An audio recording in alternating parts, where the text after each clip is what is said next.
Well, good morning, good afternoon, good evening, wherever you are. Welcome to Breakout Trading Ads, the show where we talk about all things breakout trading. And joining us today, of course, is Mr. Breakout's Tomas Nesnidal. Welcome, Thomas. Hello, Mr. Breakout is back, and we're going to talk about breakout stuff as usually, breakout trading, and so that's why we are here. So welcome, everybody. Exactly. And today's a very special day, Thomas, in Why? regards to the show, that is. Well, Is I it? believe this is this the last one in our How to Make Breakout Trading No, Work series? No? Oh, because I just realized I've completely forgotten about one. I thought it would be a last one, but you know which one I forgot, and we still need to catch up with this next episode. no, I don't actually. I'm trying to think. Oh, meats. Did we do meats? Meats, Meats. yeah, meats, pork bellies and steaks. Okay. How could I forget? Cattle. Okay. Yeah. All right. Well, my mistake. I thought So this was the last one. So we've got another one to go in the series. yeah, my mistake as well. I completely forgot about meats. I don't know why, but we'll get back to them. Yeah. Okay. All right. Well, that's the end of that then. This is the second last one in the series. Yes, second last one. Well said. So we've got a couple of hellos in the chat today. Hey, Olga. Good to see Olga here again. Hey, Ludwig. G'day, Thomas. I can't say that surname. That looks Czech or Polish, perhaps. But g'day, Thomas. Kovacic. Ah. That's definitely a buddy from Czech Republic. Czech. Okay. All right. Yes, Kovacic. Can you pronounce it, Kovacic? Kovacic. Don't even. Sounds try. like you're rolling the letter in there, but that's like that. That's Yeah, hard yeah. for me. It's hard for. Yeah, it's hard for you. Very hard. I like to butcher it with my Australian accent. Hey, Hugo. Welcome. Good morning, Dave. Dave's from New Zealand. Hey guys, hey everybody. Good morning. I have very small letters here, so cannot really see the name, but quite a few names here already popping up. So great to have you here. Yep. Mauricio. G'day. Okay, so Thomas, in this second last issue or episode of this series, what is the topic of today? What are we going to be talking about? So we're going to talk about bonds. Bonds, Futures bonds. markets, bonds. And I have a story to start with, which is quite astonishing. So, first of all, I'm not a bond guy. I personally think that the world of bonds is quite complicated. It's things for banks. Besides that, bonds are very, very difficult markets, like almost extremely difficult. So I'm definitely not a bond guy, but I respect bonds. It's good to have them in portfolio. We will talk about it today, and I still do the best with my hedge fund team to create strategies on bonds. But I'll tell you something about bonds. So bonds are widely traded by banks. Like if you talk to banks, that's their main focus. In fact, I think that bonds are the most traded market in the world. And sometimes they say it's Forex, but I think it's bonds. It's just that Forex has got better, like bond market is so complicated and so complex that it's almost impossible to trace all the bond transactions that happen around the world every day. But it's probably even more traded than Forex. It's probably the most traded market in the world. Now, as I said, bonds are heavily traded by banks. And I remember about 15 years ago in Czech Republic, where when I used to do trading seminars, and we used to have a big trading seminars, hundreds of people. We had a woman there, and in trading industry, it's very, very rare to have a woman. In fact, in BTA, Andrew, we so far had only one, and that's our great and awesome Olga, right, who's here tonight. Hi, yep. Olga. And I don't recall we would have any other woman. Oh, once we had Veronica, but I don't know what happened with Veronica. I reminded. So two women during 5 years. And it was same in Czech Republic. Like we had just 2 or 3 women. So you always notice and you're always curious why a woman starts with trading. And don't get me wrong, because we all know that women are spectacular traders like Linda Roschke. So I approached her and I started to talk to her to understand why she was in trading. Well, it came out that she was an employee of a major bank in Czech Republic. And that bank just opened a section for bond trading, but came out, nobody knew how to do that. They had no training, they had no guidance, and the best they could figure out was to pay this poor lady my seminars and send them to my seminars, and gave her a couple of weeks to learn how to trade multi-billion bonds every day. A couple of weeks. A huge major bank. I cannot name it for legal purposes, but it's international huge bank. Oh my goodness. Yeah. Like that poor lady, she had no idea what to do. She just put her there. They just put her there. They said, now you trade these bonds, billions and billions every day. You do your best. We'll pay you some training. They obviously paid mine and maybe some other guys. And then she was thrown into the water. How did she go? Do you know? Yeah, I know. It's a very sad story. Actually, it was so much pressure on her that she ended up in mental house. Oh no! Oh my goodness! I wish I didn't ask now. Yeah. Terrible. Yeah. So I am still amazed by that. I'm still amazed how huge banks can be so, like. I don't even want to say the word. Don't go there. Let's move on. Yeah. Let's move on. So you see, that's the world of bonds. And as I said at the very beginning, it's a very, very complex, very complicated bonds, and pretty much dominated by huge banks and huge players. And we need to be aware of that, because I believe that the biggest players, the biggest banks, they're influencing bond prices and bonds market a lot. And that also explains why maybe bonds are so hard for us small traders. Okay. But you're going to give us some tips today, right, to make it a little bit easier, not so hard. Yeah. So I'm looking forward to seeing what you've got for us today. So let's go to the presentation. So as I said, the world of bonds is really complicated. So if we move to the next slide and then the slide after that, first of all, there is a huge variety of bonds. We have all the other bonds and notes, and I don't know, like 2 years and 5 years and 10 years, and this country and that country, and then we have T-note, and then we have T-bond, and then we have a different delivery and different maturity. So it's really complex. Sometimes people are afraid to step into futures markets because they say that it's too complicated compared to, let's say, stocks. But in fact, it's nothing compared to bonds. Like the world of bonds can really get complicated. So that's the first thing. Now, as I said, there are a lot of bonds worldwide that can be traded, but on future markets there are basically these 5-6 major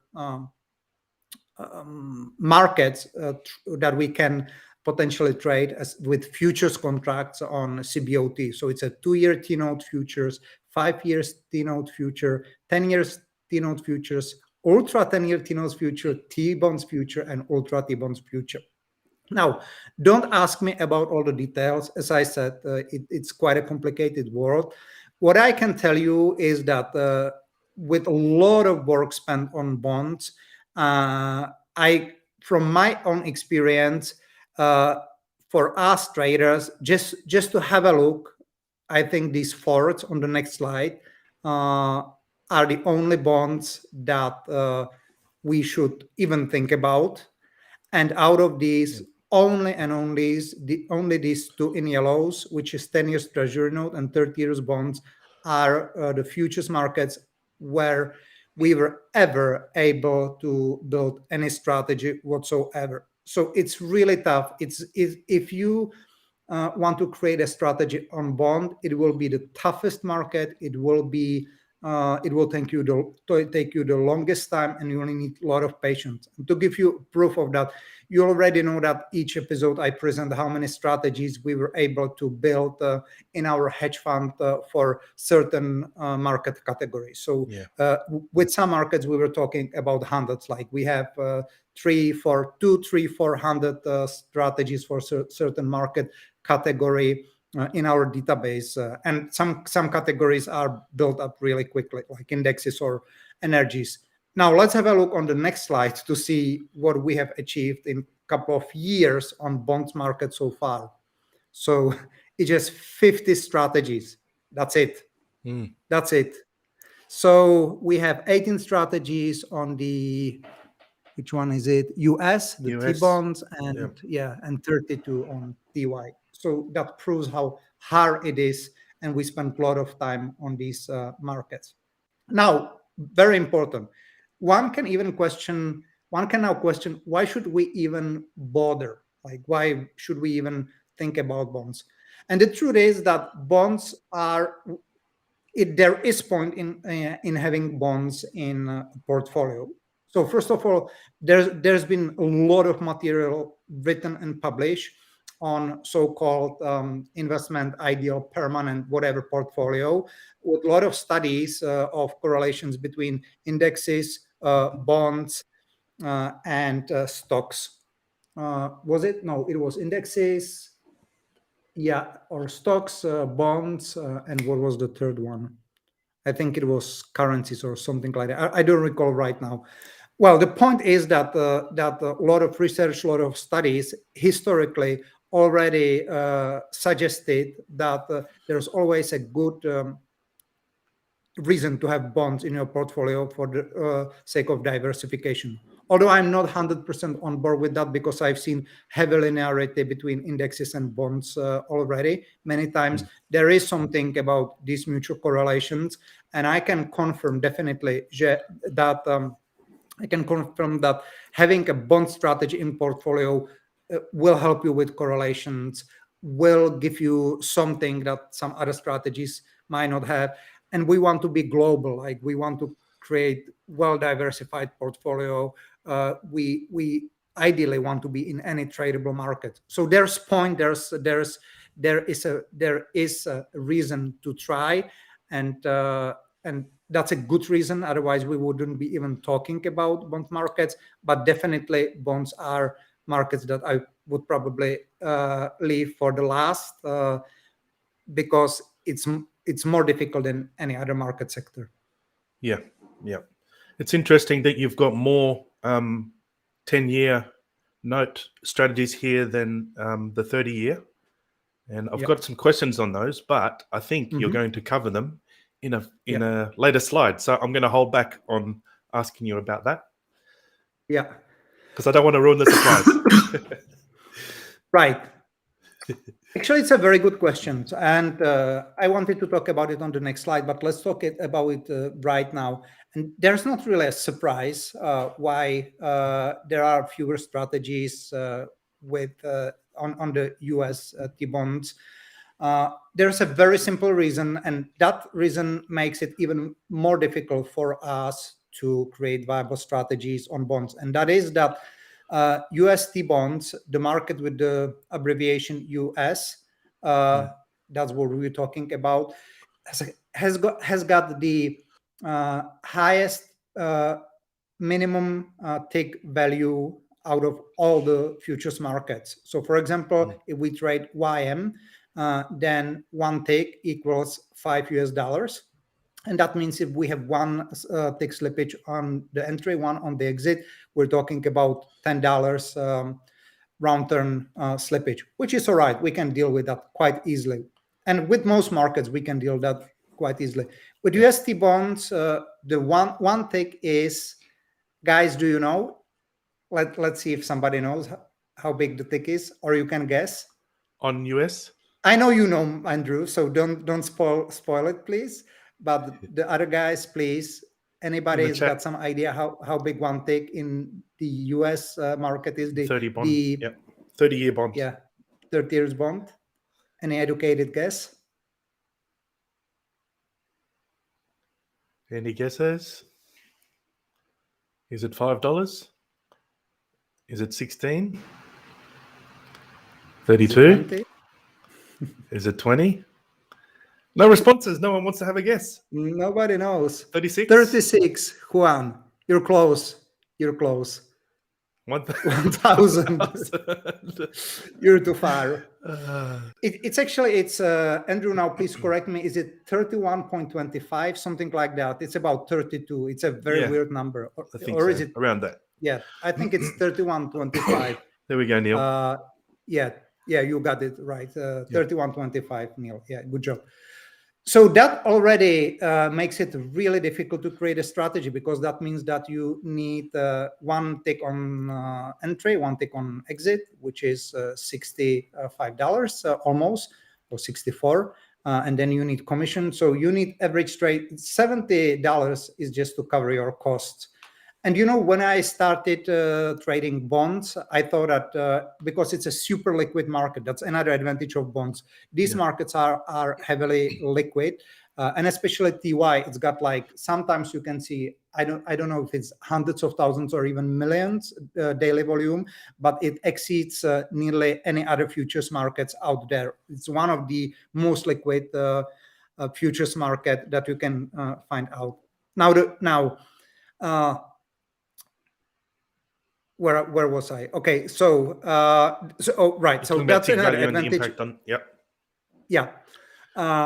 So I thought. So my initial thought was, okay, this is a heavily traded market, so maybe the slippage will not be so bad, right? Like, so let's start with just one take slippage round turn. Because it's liquid, and we already know from some other markets that with very high liquidity, like with ES, it's not so common to get round turn slippage on entry and exit. It's even we analyze all our slippages in our hedge fund, and we have pretty good fill on many markets. So I assumed, okay, it will be the case with bonds, one take round turn, that's it. Well, that was a blind wish.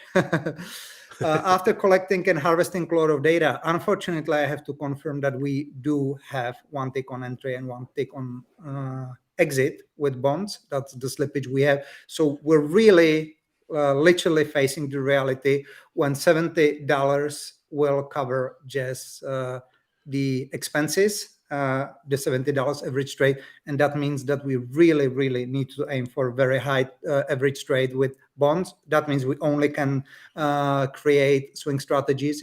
It's nearly impossible to do it with day trading strategies. And that makes it really difficult. Yeah. And then what about then if you look at, so my experience with building strategies between US and TY, so the 30-year bond and the 10-year note, is that the 10-year note is, average trade is smaller. I think potentially, well, the tick size is obviously smaller. Right. But potentially the volatility is less, like the daily moves are less. So there's less, opportunity perhaps. So what have you found comparing the top two in your in the previous slide in the yellow for TY? Have you had a similar experience with the 10-year notes? Yeah, so as you can see for TY, we built significantly more strategies. It's like 18 versus 32. Yeah. And I personally, I think there are two reasons. But definitely the major reason is the tick value, which if I'm not mistaken, on TY, it's $10. And you're right, it's a lower volatility, lower movement. So there are other cons. But with $20 round turn, something that you can already work with. And besides that, I think, if I'm not mistaken, on TY, our execution actually is on average just one tick per position, which makes it even $10. Not $20 round turn, the execution cost. So that makes it somehow easier. And the other reason is that the TY also can be traded 24-hour session. So we can take a little bit of an advantage, just a little bit of these 24 hours trading sessions, and expand. It helps us to expand the average trade a little bit as well. So at least that's my experience. That's the reason why we were able to create more strategies on TY, yet the number of strategies is still quite low compared to some other markets. Yeah. Well, now that you're talking about sessions, let's look at the next couple of slides where you've got some more details on that. Yeah. So when we talk about sessions, this is a quite important part of the whole bond market. So first of all, TY is besides indexes, this is the only market in TradeStation that's got ty.d version. That means you can directly trade just this regular trading session 720 to 14. And I have to say, we started on ty.d, we started with this one. Let me rephrase. So in TY, we started with 720 to 14. That means with the ty.d version. And we did have some success with this one. And I think it's a pretty good start, although it still will be pretty hard. Later on, we moved to both 20 or 4-hour sessions. And then we also figured out that a really good session is 2 a.m. to 4 p.m. Don't ask me why, I don't know, but this is a pretty well-established, reasonably traded session. And we started creating most strategies on 24 hours or 2 a.m. to 4 p.m. sessions. And I believe this is one of the reasons that helped to expand the average trade. With the US, with the other bonds, I mean, when I say US, I'm not talking about United States today. I'm talking in context of US, like the abbreviation of the 30 years bond. From what I remember, we never had really success with 720 to 14 session right away. I think we never had any success with that at all. We really had to use these expanded sessions to be able to increase the average trade and to really get something that would be viable. So we use these expanded sessions, and that definitely again helps to increase the average trade a little bit. And we talked about this phenomena quite a lot in this making breakout trading work series. We already covered this as a good tip for many markets where we can struggle with average trade. That expanding the sessions is definitely one of the easiest solution. However, here with bonds, definitely we go with this one to the extreme. Yeah. Yeah. Now, something that I noticed, I think, is the next slide examples. Oh, no, sorry. I'm jumping ahead again. I'm so excited about bonds. We will get there. We will get there. Okay. Hold me back. At least somebody is excited about bonds. I'm very little excited about bonds, to be honest. But, you know, we need to stay objective, unbiased, pragmatic, and we know we need them to portfolio, so we need to work hard to get a few bond strategies as well. Yeah. But good idea. Let's move to the next slide. So one of the things... Actually, Thomas, before we move on, sorry for cutting you off there. Yes. Neil's got a question about the session here. Let me put this one up on the screen. Because this one applies to right now. What time zone is 2 to 4 p.m.? 2 a.m. to 4 p.m. Oh, it's always the CBOT exchange, so that means Chicago time. Whenever I refer to any time, it's always the Chicago or the exchange time. So this is CBOT, Chicago Board of Trade, so it's Chicago time. Yep. Okay.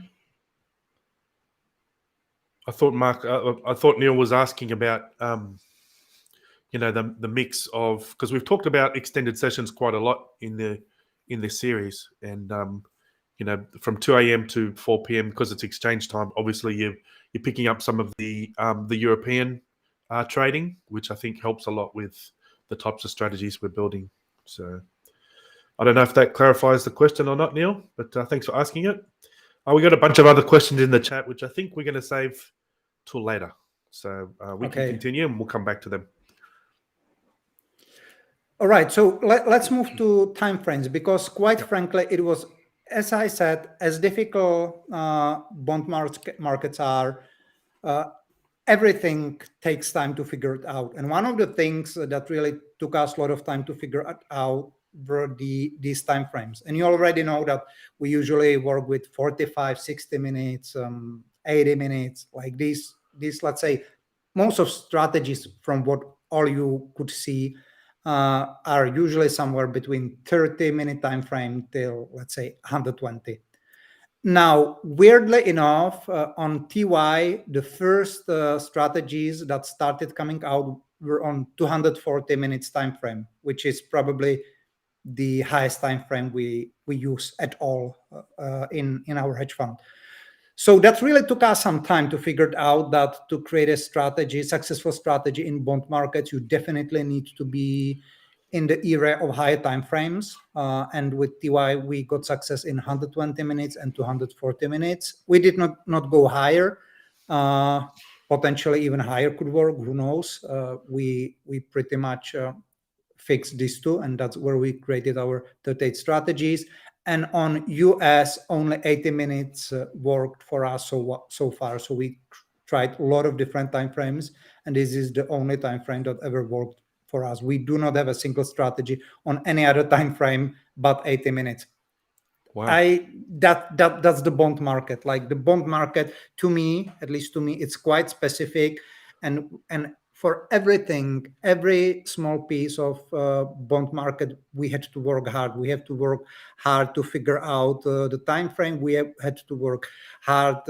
First strategies, like everything with bonds, we had to work really hard. It's the right opposite of indexes. Like indexes, you go like this and you have your strategies. Bonds, everything, each step, work hard. Yeah. So are you building mostly swing strategies in these markets? Only. Right. Only swing strategies. We were not able to create a good day trading strategy. Right. Okay. Actually, I think we were. Let me rephrase it. I think or initially in the past, we had some day trading strategy on bonds, but it was in times when we supposed that one take for the transactional cost would be enough, which later we confirmed was not enough. So we had to pretty much discard all the day trading strategy, because after this revelation, they became untradeable, at least from what I remember. Yeah. Okay. Thomas has raised a question. Yeah. So this slide says European markets. It should say bond markets. So we just forgot to update that. Best timeframes for bond markets. Yeah.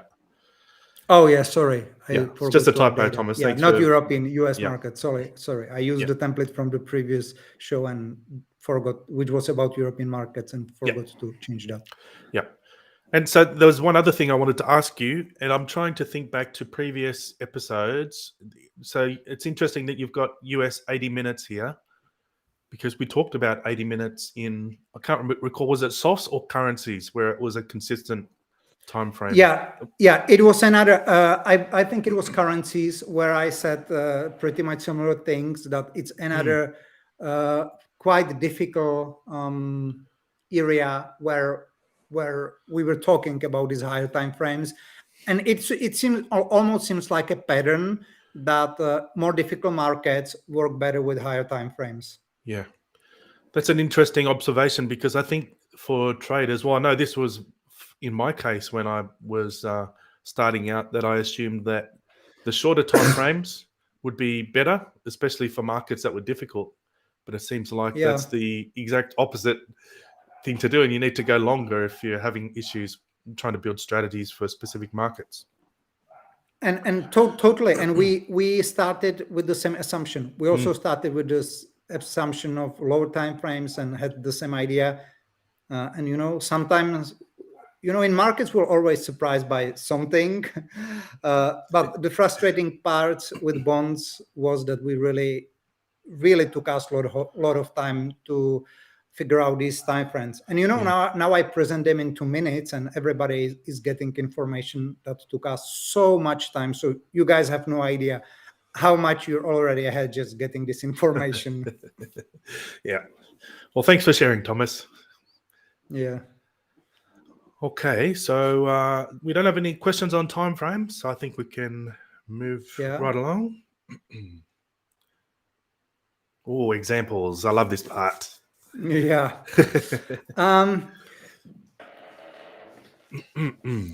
So, this episode probably will be a little bit shorter than other episodes, because as you can see, I'm really able to talk only about two markets here, the TY and the US.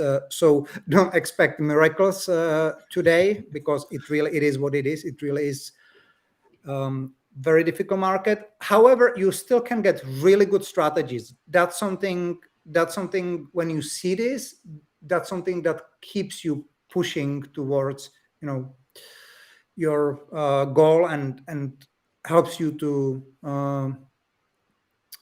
fight this frustration of whatever. Like it's frustrating. So I'll show you an example. So first one is TY, and it's a pretty. The bond strategies are, I think, quite like they perform quite well. So you can see that the out of sample matches the in sample very nicely. And what is also nice about this TY, that it's very suitable for small accounts, because you can create a strategy with just $2,000 or $3,000 drawdown, which is really low, and still have a good and nice and viable strategy or strategies. And what I forgot to mention, in all the episodes, whenever I present these examples from our hedge fund, all of them already do include transactional costs. So here we have 73 average trade after the transactional costs on TY, which is also quite nice. So it's very tradable and nice market once you get a strategy. I have no complaints about it. We've been having TY for a while, and it's a nice market if you create strategies. So I like it. I like the TY market, but I don't like the process of developing strategies on it. Okay. Well, it's got a nice looking equity curve there. Yep. Yeah. So it's a good market, really good one. Well responding, pretty reliable in out of sample, no complaints about that. This is not the issue with the US. So if we have a look on the US is a little bit more difficult.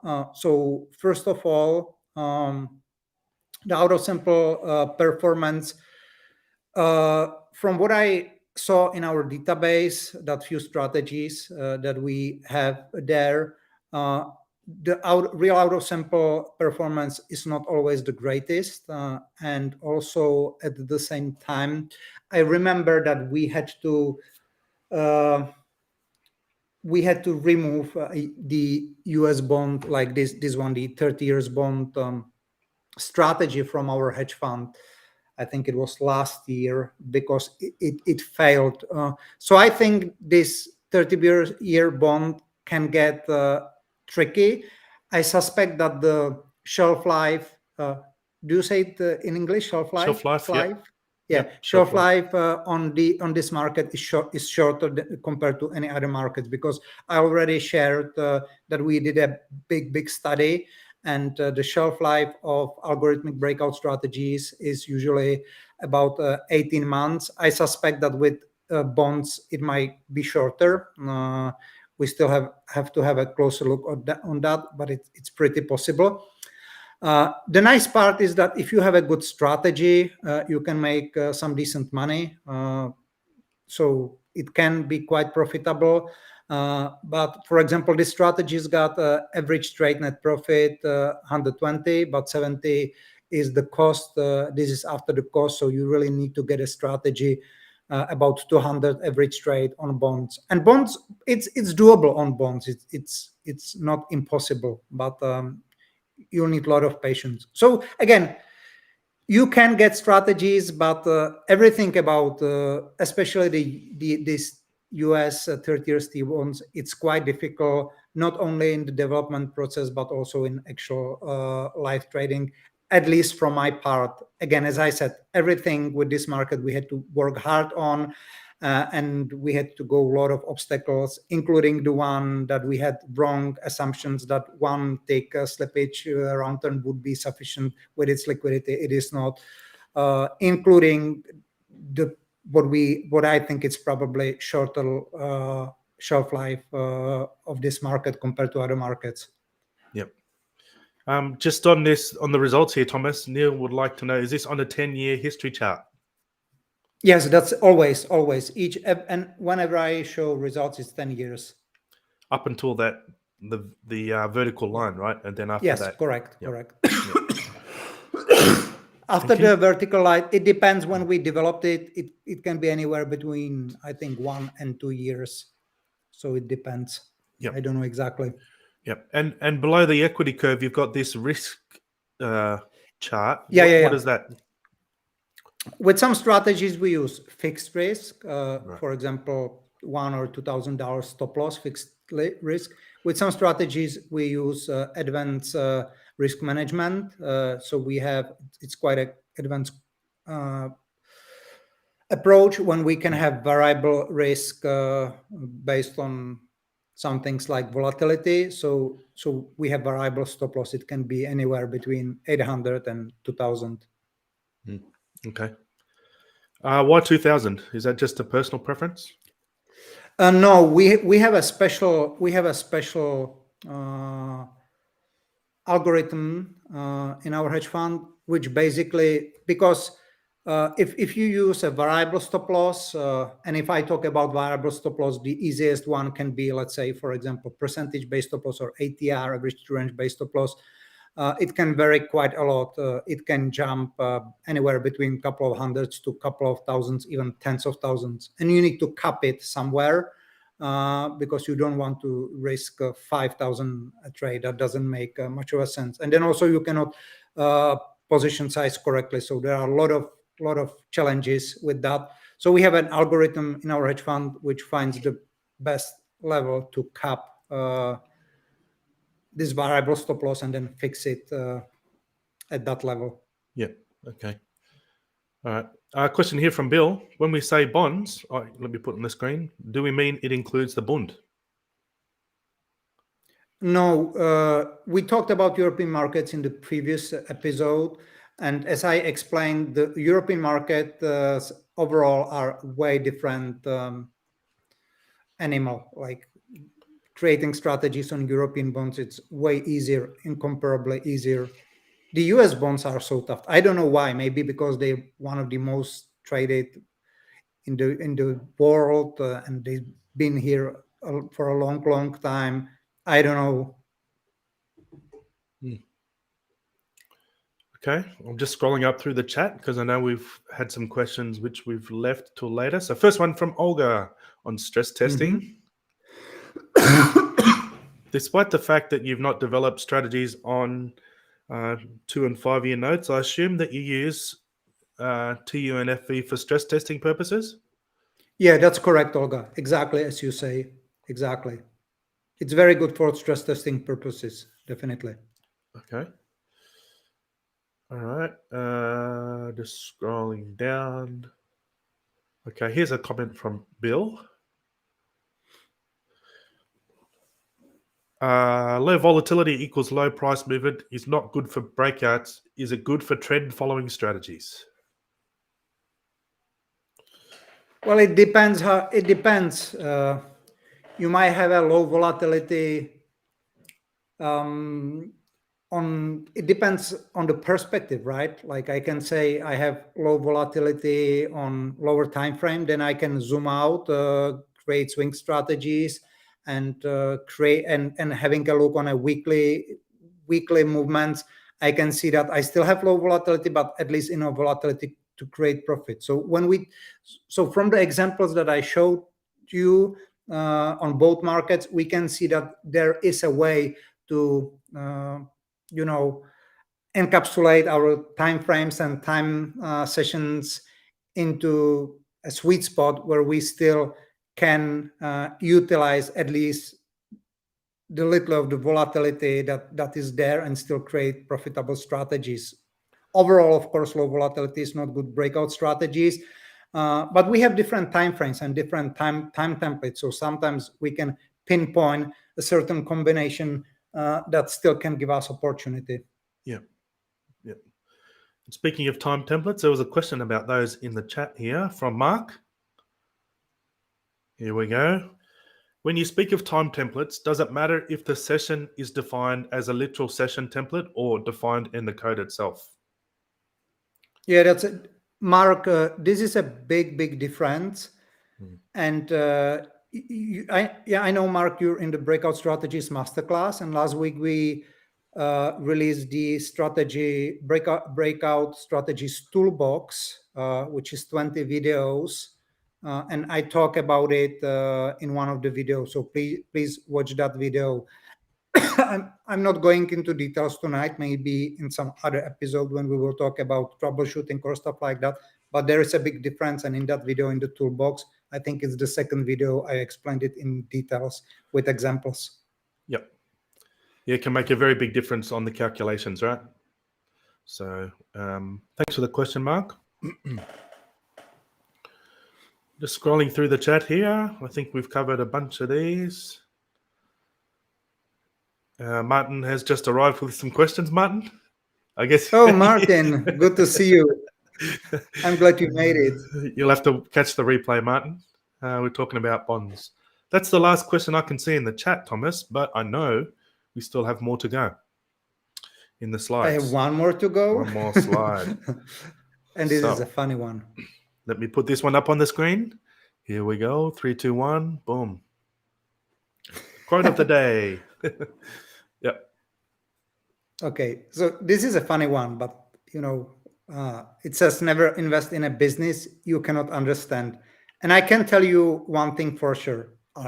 Bonds will always have a place in our portfolios. We'll always have bonds there, but bonds will never dominate our portfolios because out of all the futures markets, bonds are definitely the one which I understand the least. So I'll follow this advice, and I will not be really pushing bond markets in our portfolios hard because it is what it is.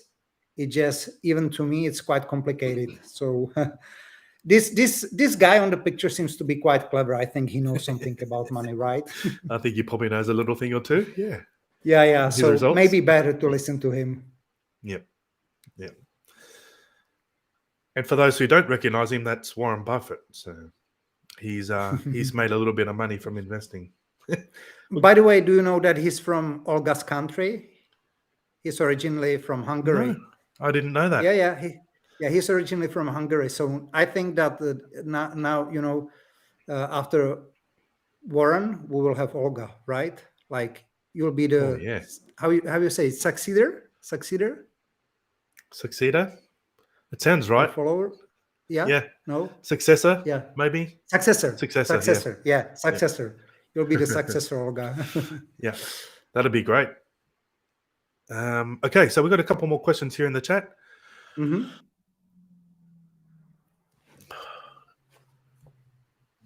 Okay, so first up, Neil. Another question from Neil. Neil's on fire today. Are you saying the Bunds are better and easier to trade than US or TY, meaning you will make more money with Bunds? So two questions. Well, it depends what you define by better. Like in my interpretation, better doesn't mean more money necessarily. Better means easier to create good strategy. Better means creating viable, reliable strategies. It means being able to create a lot of different strategies, meaning creating strategies with good average trade. That's my definition of good. It's not just about the net profit. But yes, everything I just said, it's much easier in these bonds, European bonds, than on the American, the US 30 bonds and TY, these two we were talking about tonight. Yeah. All right, thanks, Thomas. Here's a question from Eddie. G'day, Eddie. What is the holding period of swing trading, days or weeks, and day trading? Will you always exit before day close? No, we always close on Friday. So the holding period is basically anywhere between 1 to 5 days. So we always close on Friday. Yeah. But of course, during that period, profit target can be triggered, alternative exit can be triggered, stop loss can be triggered. But ultimately, we close all our positions on Friday. Why is that? Do you want to explain? Yeah, we in our hedge fund we do not want to hold positions overnight. First of all, because over the Over the weekend. weekend. First of all, because of the risk of the weekend gap, and second, because we do a lot of maintenance during the weekend as well. So that's why, just to make our life a little bit easier. Okay. Neil says, isn't George Soros from Hungary as well? There you Or go. maybe, oh, sorry, I mistaken them. It's not Warren, it's George Soros. You're right. Silly me. Yeah, sorry, I mistaken. George Soros is from Hungary. Thank you for the corrections. Not Warren Buffett. Warren Buffett is not George Soros. Yeah. Okay, so we got a couple of questions from Martin, even though he just turned up late. So let's see this first one from Martin. Thanks for the question, Martin. I just watched the 9 to 5 exit program today, which is one of the courses in Better Trader Academy, where you spoke about the risk to reward ratio and coin flips. Would you like to say something about risk to reward ratio in regard to bonds? I'm not really sure how risk reward ratio applies necessarily to bonds. This is quite a complicated topic about risk reward ratio and conflict, but it's a good topic. I would suggest maybe thank you for the suggestion, Martin. I think I'll leave this out for another show, because we will close this making breakout trading work series. So maybe it's a good suggestion for some upcoming shows to talk about it. This is quite a deep topic. It's not something I can cover here in a couple of minutes. Yeah. Actually, Thomas, I remember you making a comment years ago about, I think it was bonds, where you found that percentage exits worked better than ATR. And right, you're right. Bonds? Yes, yes, bonds. That's probably the only market which was ever successful with percentage percent-based stop loss or profit target, and then it made a perfect logic, because then when I went deeper to bonds, I realized that's the way how these big banks think. They always think about percentage. Always. That lady from the bank in Czech Republic, she confirmed that. Like, they always like the risk is 1%, and so that's probably why in bonds that was the only market where we succeeded with percent-based stop loss and percent-based profit target, and it actually works pretty well. I bet some of these strategies we have database, I'm pretty sure they do use a percentage-based stop loss and profit target as well. Yeah. Okay, question here from Mark. Where can Mark get access to the toolbox? Mark, we shared the link in the BTA community last week. We also sent emails to every masterclass student, and the link was included. So in both the email as well in the community, there were announcements, 3 of them. No, it was okay. So at least one, you should see at least one of the announcements in the community with the link, and then you should see it when you access Kajabi. It should be just there as a part of the masterclass. It was added last week. And if you cannot see it there, please contact support and Kate will activate that. But it should have been activated for every masterclass student automatically, including you, of course. Yeah. Here's a good question from Jace. I like this question. Correlation between breakouts in bonds to other markets such as indexes or energies? Yeah, that's a very good question. Unfortunately, I do not know these numbers, and I would have to ask my team to prepare them. And they're quite busy with other stuff, so they didn't have the capacity with that. But what I can definitely tell you that the correlation is rather low and very favorable. And the reason I'm saying that is because a couple of years, it's already about probably 8-9 years ago, when I developed my very first bond strategy, I was playing with the so I had a couple of strategies, like it was on a couple of indexes, it was on some softs, and it was on bonds. And I was playing with different combinations of these strategies to create a portfolio. And of course, my target was to maximize the net profit drawdown ratio, which should always be the main objective. And I remember that as soon as I put the bond strategy in, I saw an immediate jump in net profit drawdown ratio, and immediately the equity curve got smoother. So there definitely is favorable impact of having bonds in a portfolio with indexes or with energies. Like, no doubt about that. Otherwise, I probably would give up on bonds completely. But I know it works. I know it helps. That's why we do so much work on bonds, because it definitely has its place in a portfolio. Yep.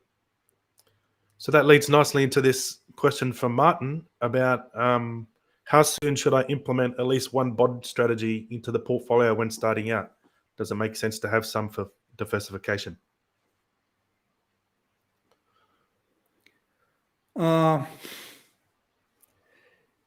That's a tricky question. First of all, you do not need to rush. That's for sure, Martin. Like, take your time with bonds. I think there's also kind of psychological aspect, because let's say you want to create your first portfolio and you have, for some reason, this is just an arbitrary example, you have 4 weeks. So you will spend 1 week on indexes, you develop 5 index strategies, and then the second week you will switch to bonds, and in 3 weeks you will probably create nothing, because it can take even longer than that, and you'll be very frustrated. You'll be like, it doesn't work, and you'll be very frustrated. Whereas if you switch first week indexes, second week energies, third week's grains, and fourth week's whatever you want, you still have a chance that after 4 weeks you will have strategies from 4 different sectors. So that's something you need to consider. Like, start with markets where you have a good chance to get strategies fast, so you have at least something, you get confidence, you have something to work with, and then switch to strategies that will take a lot of time, and you're willing to soak in this frustration, because you know that you're already done with enough strategies to create a portfolio and go out. And if later on you create a strategy on a bond market, and you will add it up into your portfolio, great. It probably will help your overall portfolio. But if you have a good, reasonable portfolio without a bonds, can you launch it? Absolutely. Can you be successful with that without bonds? Absolutely. Yep. Okay, we got a further question from Eddie on the clarification of differences between day trading and swing. So if you exit by Friday, how is day trading different from swing trading? Are the signals based on daily bars versus intraday? Well, the difference between day trading and swing trading is that, by definition, swing trading is if you hold longer than just 1 day. So in day trading, you exit at the end of the day. That's day trading. You enter and exit the same day. That's day trading. Swing trading, you are in a position more than 1 day. You stay longer than that same day. That's already, even if you exit on the second day, it's already a swing trade. So because we exit all our positions in Friday, we can be up to 5 days in a position, and that's already swing trading. Yep. And it really doesn't matter whether you do it on daily bars or intraday bars. Doesn't matter. There can be a day trading strategy.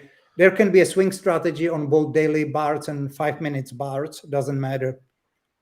And it still will be swing strategy. Okay. All right. Thank you, Thomas. Hopefully that's clear. Neil says Warren is the Oracle of Omaha. Does that mean he's from Omaha, though? I'm not sure. I know he's in Omaha, but I don't know Warren's story, so... I'm not saying anything. I already made a lot of mess. Yeah. We'll trust you on that one, Neil. I don't know Warren's background. So that looks like all the questions we've got for today, Thomas. So thank you for sharing. And first of all, please remember to give us a thumbs up for this video and hit the subscribe and bell buttons. As Thomas mentioned at the start of the show, it took him years to figure out some of this stuff, and he's just given it to you on a silver platter. Boom, there you go. So hopefully you appreciate that, and it can save you a lot of time and effort, and you can get results quicker. So thanks for sharing all that, Thomas. Thank you, Andrew. Thank you, Andrew. That's what Mr. Breakouts does, right? Exactly. Yep. We're all about results. Did you enjoy it, guys? Yeah. Did you enjoy it, guys? Tell us what you think. And while all those thank yous are coming in, hopefully thank yous, Thomas, do you have any closing words about bonds or anything in general?